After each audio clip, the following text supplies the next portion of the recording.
নমস্কার বন্ধুরা, শ্রাবণীর পাকঘরে সবাইকে স্বাগত জানাই। আশা করি সবাই ভালো আছো, আমিও ভালো আছি। এখন তো শীতটা বেশ ভালোই জমিয়ে পড়েছে, তাই না? তো সন্ধেবেলায় যদি গরম গরম মোমোস খাওয়া হয় তাহলে কেমন হয়? আটা ময়দা দিয়ে তো অনেক রকমভাবেই মোমো খাওয়া হয়েছে, এবারে আজকে আমি বানাচ্ছি একদম নতুন ধরনের সাবুর মোমো। তাহলে চলো কি কি নিয়েছি দেখো। এখানে আমি 2 কাপ সাবু নিয়েছি, ছোট দানা বড় দানা মিশিয়ে নিয়েছি, আর কিছু সবজি নিয়েছি। যে যে সবজি পছন্দ তোমাদের সেই সব সবজিগুলোই নেবে, যেগুলো বাড়িতে থাকবে তাহলেই হবে। ছোট্ট ছোট্ট করে কুচিয়ে নেব। আর সাবুটা এবার একটা ফ্রাইং প্যানে দিয়ে ভালো করে একটু ভেজে নেব। না, লাল লাল করে না, এদিক ওদিক করে নাড়াচাড়া করে 2 থেকে 3 মিনিটের মতন ভেজে নেব। কালারটা যেন চেঞ্জ না হয়, সাদা যেমন সাদাটাই যেন থাকে, তাহলে মোমোসগুলো খুব সুন্দর কালার হবে। দেখতেই পাচ্ছ কীরকম করে ভেজেছি আমি, একদম ঝরঝরে হয়ে আছে। এখন সাবুগুলো একটু ঠান্ডা হতে থাক, সবজিগুলো চপ করে নিতে হবে। এবারে যে সবজিগুলো ছোট ছোট করে কেটে নিয়েছিলাম সেই সবজিগুলো মিক্সির মধ্যে দিয়ে ভালো করে একটু পেস্ট করে নেব। তোমরা চাইলে এগুলো চপারের সাহায্যে চপ করেও নিতে পারো। এখানে আমি গাজর, বিনস, বাঁধাকপি নিয়েছি, আলু আর নিয়েছি ব্রোকলি, নিচ্ছি কয়েকটা ভিজিয়ে রাখা সয়াবিন। সব কিছু খুব ভালো করে চপ করে নেব, তবে আমি মিক্সিতেই দিচ্ছি। এবারে একটা থালার মধ্যে ঢেলে নিচ্ছি। ওইদিকে কিন্তু সাবু খুব ভালো করে ঠান্ডা হয়ে গেছে। তাহলে এবার মিক্সিতে দিয়ে যেভাবে চালের গুঁড়ি বানানো হয় ঠিক সেইভাবে গুঁড়ো করে নিতে হবে। সাবুগুলো গুঁড়ো করে নিয়েছি, আর একটা চালনির সাহায্যে ভালো করে চেলে নিয়েছি, কারণ একটু বেশি দানা দানা থাকলে খুব একটা ভালোভাবে ডোটা তৈরি হবে না। ফের আবার ওগুলোকে চেলে নিলাম। এইভাবে 2 খেপ 3 খেপে করে ভালো করে চালনির সাহায্যে চেলে নিয়েছি। এবারে চলো ডিম ভেজে নিতে হবে, কারণ আমি এই মোমোর মধ্যে ডিম দেব। প্যানটা বসিয়ে দিয়েছি, গ্যাসটা জ্বেলে দিয়েছি, অল্প একটু সাদা তেল দিলাম। 2টো ডিম ফাটিয়ে রেখেছিলাম, সেই ফাটানো ডিম ফ্রাইং প্যানের মধ্যে দিয়ে দেব, দিয়ে একটু ঝুড়ো ঝুড়ো করে ভেজে নেব। এখানে আমি বলে রাখি, যদি তোমরা ডিম না খেতে চাও, মানে নিরামিষ মোমো খেতে চাও, তাহলে ডিমটা বাদ দিতে পারো।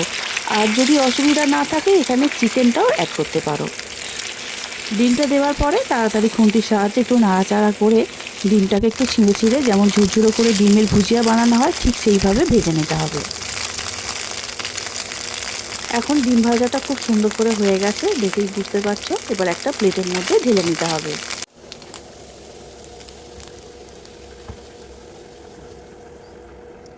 ভাজা ডিম প্লেটের মধ্যে রেখে দিলাম।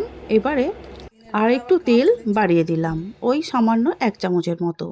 এখন যে সবজিগুলো মিক্সির মধ্যে চপ করে নিয়েছিলাম সেই সবজিগুলো ওই তেলের মধ্যে দিয়ে দেবো, দিয়ে খুব ভালো করে 2 মিনিট নাড়াচাড়া করে একটু ভেজে নেব। তোমরা চাইলে এটা নাও ভাজতে পারো, যেহেতু মোমো স্টিম হবে তাহলে মোমোর মধ্যে দিয়েও এগুলো সিদ্ধ হয়ে যেতে পারে।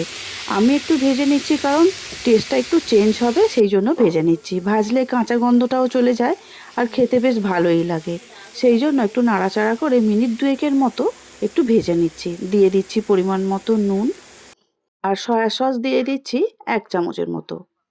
তারপর ভিনিগার দেবো 1 চামচ। সব কিছু দিয়ে একসঙ্গে আবারও একটু নাড়াচাড়া করে মিশিয়ে নিতে হবে। আমি এখানে দিয়ে দিচ্ছি 1 চামচের মতো চিনি, কারণ সবজিগুলো দেওয়া হয়েছে সেই জন্য আমি একটু চিনি দিয়েছি। আর মিষ্টি মিষ্টি একটু ভালো লাগবে সেই জন্য দিয়েছি, তোমরা চিনিটা এখানে বাদ দিতেও পারো। চিনি দিয়ে আবারও খুব ভালো করে নাড়াচাড়া করে মিশিয়ে নিচ্ছি। দিয়ে দিলাম একটু কাঁচা লঙ্কা কুচি, আর তোমরা চাইলে এখানে গুঁড়ো লঙ্কার ব্যবহারও করতে পারো। কাঁচা লঙ্কাটা দিলে কাঁচা লঙ্কার ফ্লেভারটা খুব ভালো আসবে। তারপর এর মধ্যে যে ডিম ভেজে রেখেছিলাম ভেজে রাখা ডিমটা দিয়ে দিলাম সবজির মধ্যে। আবারও সবজির সঙ্গে সব কিছু একসঙ্গে ডিম আর সবজি মিশিয়ে নিচ্ছি। এইভাবে 3-4 মিনিট ভালো করে নাড়াচাড়া করে মিশিয়ে নিয়ে রেখে দেব ঠান্ডা হওয়ার জন্য। এবারে সাবুটা ভালো করে মেখে একটা ডোয়ের মতো বানিয়ে নিতে হবে। দিয়ে দিচ্ছি 1 চিমটির মতো নুন। নুন দিয়ে খুব ভালো করে মিশিয়ে নেবার পরে একটু দিয়ে দিচ্ছি কর্নফ্লাওয়ার। কর্নফ্লাওয়ার 3 চামচের একটু বেশি দিয়েছি। দিয়ে খুব ভালো করে মিশিয়ে নেব। তারপরে একটু ঈষৎ উষ্ণ গরম জল দিয়ে খুব ভালো করে মেখে নেব। কর্নফ্লাওয়ারটা দেওয়ার পরে ডোটা খুব ভালো হয়। তোমরা চাইলে এখানে ময়দার ব্যবহারও করতে পারো। সাবুর মাঝে জায়গা করে ওখানেই দিয়ে দিচ্ছি অল্প অল্প করে জল। অল্প অল্প করে জল দিয়ে মেখে নিতে হবে ডোটা। একসঙ্গে অনেকটা বেশি জল দিয়ে ফেললে পাতলা হয়ে যেতে পারে। আবারও একটু জল দিচ্ছি। এইভাবে অল্প অল্প করে জল দিয়ে একটা সুন্দর মসৃণ ডো আমাদের বানিয়ে নিতে হবে। 5 থেকে 6 মিনিট খুব ভালো করে থেসে থেসে সাবুর আটা খুব ভালো করে মেখে নিয়েছি। দেখতেই পাচ্ছ ডোটা কতটা মসৃণ হয়েছে। হ্যাঁ, এইভাবেই মাখতে হবে, না হলে কিন্তু লেচি বানানোর পরে খুব ভালো করে শেপ দেওয়া যাবে না। এবারে ঢাকা দিয়ে রেখে দিয়েছিলাম মিনিট 5 মতো। তারপরে একটু বেলে নিয়েছি। দেখতেই পাচ্ছ আমি কর্নফ্লাওয়ার দিয়ে বেলেছি আর নিজের ইচ্ছা মতো এবারে শেপগুলো দিয়ে দিচ্ছি। তোমরা চাইলে তোমাদের ইচ্ছা মতো মোমোসের শেপ দিতেই পারো। খুব সত্যি কথা বলতে ময়দা দিয়ে যেরকম সুন্দরভাবে শেপ দেওয়া যায়, সাবুর রুটি বা পরোটা করে দেখেছি তো ধারগুলো ফেটে যায়। তো আজকে বেলার সময়ও লক্ষ্য করেছো একটু ফেটে ফেটে যাচ্ছে, কিন্তু যেহেতু ছুরির সাহায্যে শেপ দিচ্ছি তাতে কোনো অসুবিধা হবে না। প্রথমে কিছু চৌকো করে শেপ দিয়ে নিয়েছি। এই চৌকোর মাঝেই ওই পুরটা দেব, যে পুরটা আমি বানিয়েছি সবজি, ডিম আর সয়াবিন দিয়ে, সেই পুরগুলো এর মধ্যে ভরে নেব। তার আগে একটু সাদা তেল দিয়ে দিচ্ছি। প্রত্যেকটার ওপরে একটু করে করে পুর দেব, দিয়ে আর নিজের ইচ্ছা মতো ভাঁজ করে দেব। যেহেতু ভাঁজ করে ডিজাইন করা হবে সেই জন্য পুরগুলো অল্প অল্পই দিতে হবে, না হলে ফেটে যেতে পারে। সেই জন্য আমি অল্প অল্প করে পুর মাঝে মাঝে বসিয়ে দিচ্ছি আর গোল করে একটু রাউন্ড করে নিচ্ছি।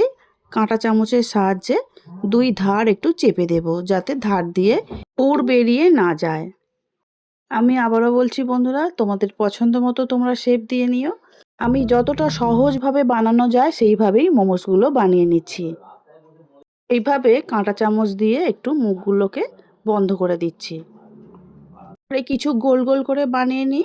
আর এই গোল গোলগুলো বানানোর জন্য গোল করে আমি সাবুর রুটিটা বানিয়ে নিয়েছি প্রথমে। তারপরে একটা গ্লাস দিয়ে সুন্দর করে গোল গোল করে কেটে নিচ্ছি। তোমরা তোমাদের কাটার থাকলে এইভাবে গোল করে করে নিতে পারো ডাইস দিয়ে।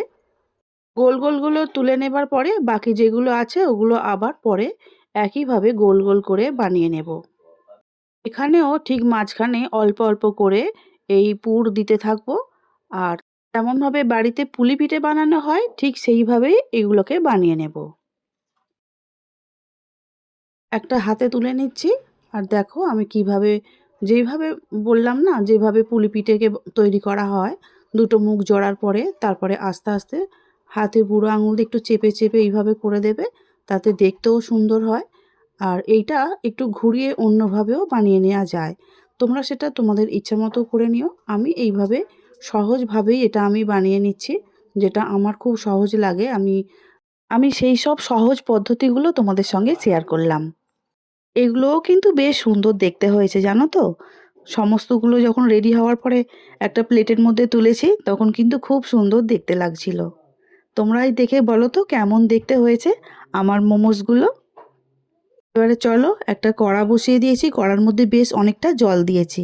জলটা ফুটে উঠলেই তার মধ্যে বসিয়ে দেব এই অনেকগুলো ছিদ্রযুক্ত যে থালা আছে না, ওই থালাতে একটু সাদা তেল ব্রাশ করে নিয়েছি, তার মধ্যে দিয়ে দিয়েছি মোমোসগুলো। ঢাকা দিয়ে 7 থেকে 8 মিনিট খুব ভালো করে ভাপিয়ে নিলাম। দেখতেই পাচ্ছ কত সুন্দরভাবে মোমোসগুলো রেডি হয়ে গেছে। দেখতে কত সুন্দর হয়েছে তাই না বলো। জানি না তোমাদের ভালো লাগবে কি না। আমার তো খুব ভালো লেগেছে, কারণ আমি যেহেতু বানিয়েছি এত কষ্ট করে, আমার খুব পছন্দ হয়েছে আজকের মোমোসগুলো। একটা প্লেটের মধ্যে তুলে নিচ্ছি, বাকি যেগুলো এখনও বাকি আছে সেগুলো তো আবার ভাপিয়ে নিতে হবে। এত ক্রিস্টাল ক্লিয়ার হয়েছে, দেখে কি মজা লাগছে আমার।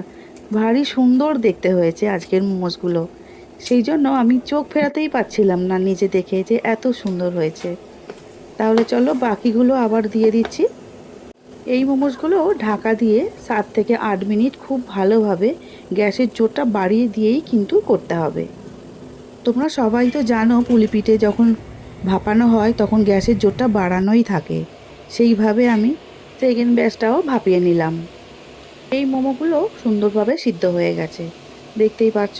এবারে আবারও এই একই প্লেটের মধ্যে তুলে নিচ্ছি। মোমো সবগুলোই কিন্তু আমাদের বানানো হয়ে গেছে। এবারে বানিয়ে নিতে হবে মোমোর স্যুপ। আর সস তো রয়েইছে বাড়িতে, বা আলাদা করে চাটনি, সেটা তো নেওয়া যেতেই পারে। প্রচণ্ড শীতের সময় মোমোস খেতে গেলে একটু গরম গরম স্যুপ হলে কিন্তু খুব মজা লাগে। সেই জন্য ভাবলাম যে একটু স্যুপ খেতেই হবে। আর এখানে নিয়েছি আমি একটু টমেটো সস, দেখতেই পাচ্ছ সুন্দর করে সাজিয়ে থালায় নিয়ে চলে এসেছি। সাবু দিয়ে বানানো মোমোস যে এত নরম তুলতুলে হবে, যেটা না দেখলে বিশ্বাস করা যাবে না, নিজের স্পর্শ করলে বুঝতেই পারবে না, এতটাই সফট হয়েছে, একদম তুলতুল করছে। উড়ে ঠাসা আমাদের মোমোসগুলো সমস্তগুলোই বানানো হয়ে গেছে। এবারে চলো স্যুপটা বানিয়ে ফেলি। চিকেন নিয়েছি, চিকেনের ছোট্ট ছোট্ট করে টুকরো করে নিয়েছি। আর যে সবজি আমি চপ করে রেখেছিলাম, সেই সবজি কিছুটা আমি রেখে দিয়েছিলাম। গরম জল করে নিয়ে সেই সবজিটা পুরো দিয়ে দিলাম। দিয়ে দিচ্ছি চিকেনের টুকরোগুলো, ছোট ছোট করে চিকেনগুলো কেটে নিয়েছি, দেখতেই পাচ্ছ। এবারে খুব ভালো করে একটা হাতার সাহায্যে মিশিয়ে নিচ্ছি। স্যুপ একটু থকথকে করার জন্য দিয়ে দিচ্ছি কর্নফ্লাওয়ার। এখানে নিয়ে নিচ্ছি 2 চামচ কর্নফ্লাওয়ার। কর্নফ্লাওয়ারটা আলাদা করে জলে গুলে দিয়েও দিতে পারো। আমি এখানে ডাইরেক্ট দিয়ে দিচ্ছি, কারণ আমার জলটা কিন্তু এখনও ফোটেনি। গ্যাসের জোরটা একদম কমানো আছে, সেই অবস্থায় দিয়ে ভালো করে নাড়াচাড়া করে মিশিয়ে নিলাম। সহজে মিশেই গেছে, দেখতেই পাচ্ছ। এবারে দিয়ে দিলাম পরিমাণ মতো নুন, হাফ চামচ গোলমরিচের গুঁড়ো, দিয়ে আবারও একটু নাড়াচাড়া করে নেওয়ার পরে দিচ্ছি একটা ফাটিয়ে রাখা ডিম।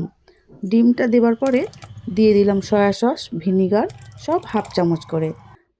আবারও খুব ভালো করে একসঙ্গে মিশিয়ে নিলাম। সব শেষে দিয়ে দিচ্ছি 1 চামচের মতো অলিভ অয়েল। অলিভ অয়েল তোমরা না দিয়েও বাটারও দিতে পারো। এবারে খুব ভালো করে আবারও একটু নাড়াচাড়া করে মিশিয়ে নিলাম। স্যুপ আমাদের একদম রেডি হয়ে গেছে। এরকম স্যুপ বানিয়ে এক দিন শীতকালে সন্ধেবেলা খেলে কিন্তু ভালোই লাগে। ভাত রুটি তো রোজই খাওয়া হয়, এইভাবে পেট ভর্তি করে যদি স্যুপ খেয়ে নেওয়া হয় না, শরীরের পক্ষেও কিন্তু অনেকটাই ভালো।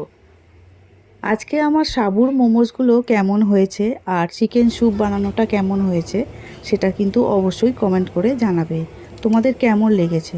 তোমাদের কমেন্ট আর পড়তে, উত্তর দিতে দুটোই আমার খুবই ভালো লাগে।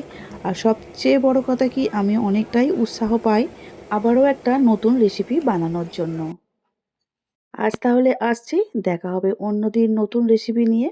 সবাই খুব ভালো থাকবে, সুস্থ থাকবে। আমার ভিডিওটি দেখার জন্য অসংখ্য অসংখ্য ধন্যবাদ।